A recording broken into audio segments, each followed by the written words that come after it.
Hey guys, what's going on? It's Adam, and today we're going to be talking about Watch Dogs. This is a pseudo review of the game. I don't like to call it a full review because I haven't beaten the whole game, but I will talk about why I haven't and my overall just kind of thoughts and feelings about the game in general. So for the uninitiated, Watch Dogs is a open world sandbox game that takes place if not current day, then near future Chicago. And what you are is a gentleman named Aiden Pierce. There's a whole sub story about his family and how they're affected by some actions he had as a hacker. And you basically have access to the whole city through an operating system called CTOS. And so there's one operating system that runs the entire city that you have access to with the phone. And it's really interesting because it gives you a lot of control over what you can do to certain parts of the city and certain objects like traffic lights or bridges. And there's a lot of social commentary about kind of the way we give up control through technology, which is a very interesting topic, and it's something that you see a lot more nowadays. But I don't know, there's something about the story of this game that's failed to capture my attention yet. And I just don't know what it is. There's a lot to be said about the way they're trying to execute that idea of social commentary. You're not really a hero, you're not really a villain. You're more of a chaotic neutral, just doing the things that are going to benefit you the most. And you have an opportunity to make choices in your free roam section of the game that will align you one way or another. Like if you stop a crime, that's going to make you a good guy. But if you hit a civilian, which is almost impossible not to do with the driving mechanics in this game, we'll get to that a little bit later, that can make you a bad guy. So there's give and take there, but there's not really a clear, defined way they want this character to be presented, which I kind of like. I feel like they want to make him sympathetic, obviously, and they want you to care about the problems he's going through, but you really have a choice as far as what you can do, and I kind of like that about the game. But the story modes failed to capture my attention in this game. I mean, usually that's the one thing I do immediately with any single-player game. Even GTA, I played through that story mode so quickly because it was just so engrossing and so much fun. In this game, it's very much lacking. I put in a couple hours into it, and there are certain missions that I don't like. I don't like having to escort people. I think escort missions in this day and age, they shouldn't be a thing anymore, honestly. They're the worst missions for a single-player game because the AI is always annoying, or there's always some force that's going to make it a lot more hard, a lot more difficult than it needs to be.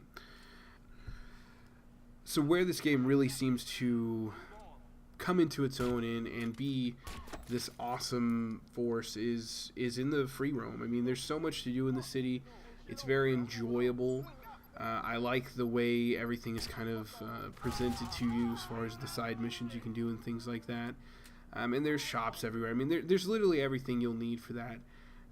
But there are certain things that are a little bit frustrating with that at the same time. I feel like there's almost no situation where I don't need to be connected to the CTOS. So my guy's always running around with his cell phone out, which is I don't know.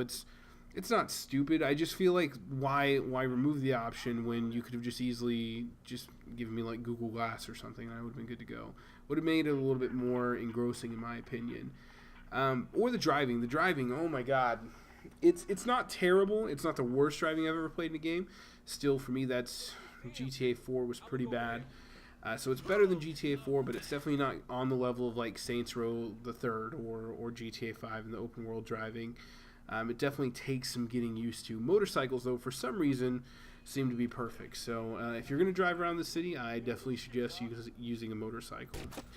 Overall, though, the side missions are very enjoyable. I like going through and I like stopping crimes.